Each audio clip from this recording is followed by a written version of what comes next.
Hello everyone, কেমন আছো তোমরা সবাই? আশা করছি তোমরা সবাই ভালো আছো আর আমিও তোমাদের আশীর্বাদে ভালো আছি। তো আজকের লাঞ্চে কি কি রান্না করেছি চলো দেখিয়ে দিচ্ছি তোমাদের। তো আজকে রয়েছে ভাত, আর এদিকে বানিয়েছি ডিম আলু দিয়ে ডিম কষা। এটা কিন্তু লোকাল ডিম, মুরগির ডিম।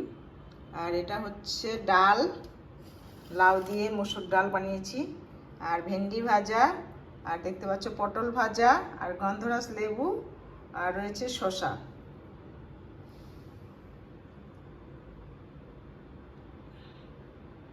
তো চলো দেখিয়ে দিলাম কি কি রান্না করেছি তোমাদেরকে। আর এখন তো খেতে বসবো, তার জন্য থালটা একদম রেডি করে নিয়ে তোমাদের সাথে শেয়ার করলাম। আর যে যেখান থেকেই আছো, আমার ভিডিওগুলো যদি ভালো লেগে থাকে তাহলে অবশ্যই একটা লাইক, শেয়ার আর সাবস্ক্রাইব করবে। আর ইউটিউব চ্যানেলে আমার অনেক ভিডিও দেওয়া আছে, তোমরা সেগুলো দেখতে পারো।